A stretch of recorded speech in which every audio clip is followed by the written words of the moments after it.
Trapped with Daniel, Chapter 3.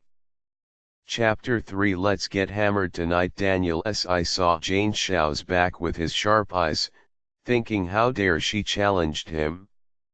She was dead. He then glanced at Spark, who held on his smile, kicked the front seat of the car and ordered furiously, "Drive."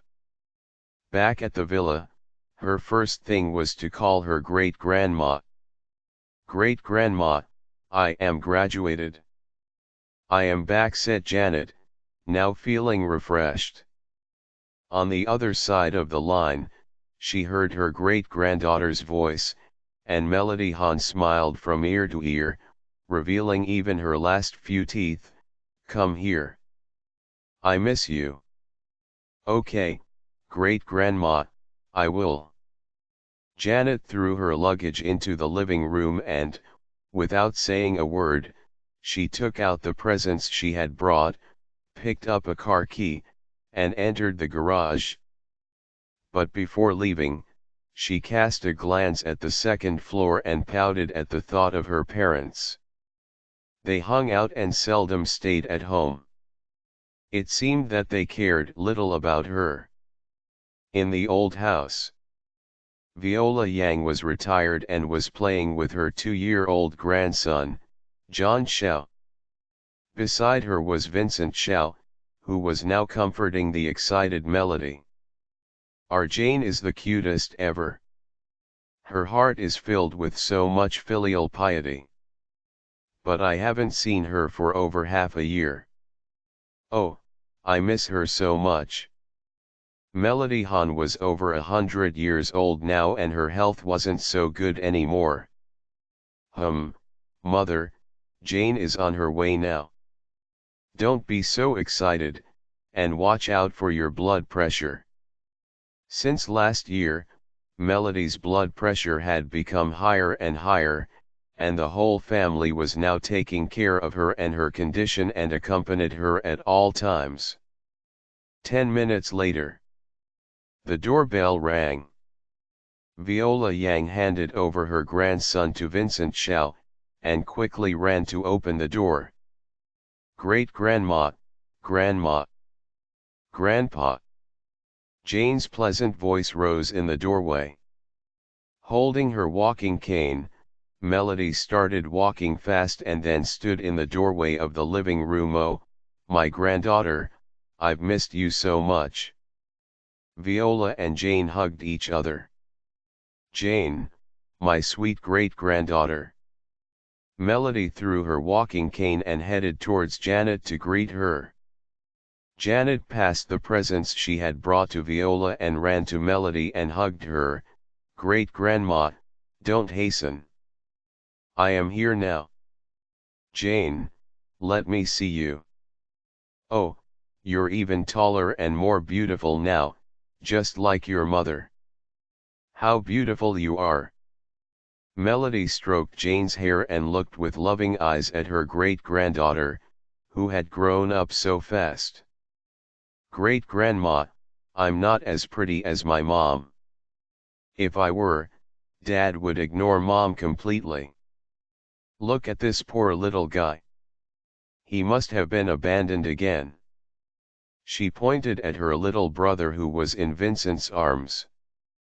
John looked at this big sister in front of him with a kind of familiar but perplexed look on his face. Vincent laughed. "You misunderstand your parents. We're at home and have nothing to do, so we freely volunteer to take care of John." They couldn't be more happy at the fact that their son and his wife had such a good relationship going on. Okay, come here, you little thing. Let me hug you." Holding her little brother in her arms, Janet sighed and thought how really good was their relationship going. Mom was now over 40, and she was still willing to give birth to another child for Dad. John then kissed Janet on her face. He remembered that this was his sister who often video chatted with their great-grandma. "Sister. Janet laughed and kissed back his cute little face. "Hey, little baby, see what I got for you? A little toy." Later, Jerry Shao also returned to the house. The whole family had a good time, laughing and speaking with each other in the living room. Janet hadn't returned home yet, not even before dinner. She went to the place she agreed with Sally Si to rendezvous at. In SL Group.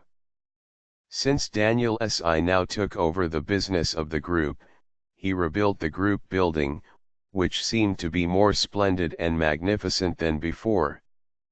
His CEO office, which was at the 88th floor, was even more fancy and luxurious. Sally Si opened the door and entered the 100 square meters office. She trotted for a few steps and then overwhelmed her brother Daniel, who was working. "Daniel, go out with me tonight." Daniel put down his pen, and looked at his mischievous sister, and suddenly, he saw the shadow of another woman who proved to be also as naughty and self-willed as Sally. "Where do you want to go?" Sally smiled mysteriously. "You will know."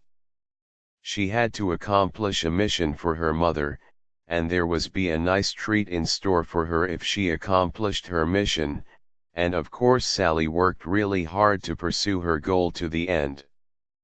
"I am busy with other things." Speaking just those few words, Daniel continued working. "Daniel, you're an utter bore. You're only 25. Why act like an old man?" Sally paused her excitement with discontent. Daniel took a good look at her. "You are also 25 and also about to marry Jerry. Why you want to be childish? Married." She didn't want to get married at all. Sally smiled and said, "Come on, we need to make up our minds. We'll meet with Jerry, Sven, Jane, Sophie, Jane." Daniel remembered the scene today and immediately put down his pen. "Go." Sally was now counting on the number she had pulled out for tonight. She paused at hearing that. Her brother changed his mind so quickly. In the Soho bar.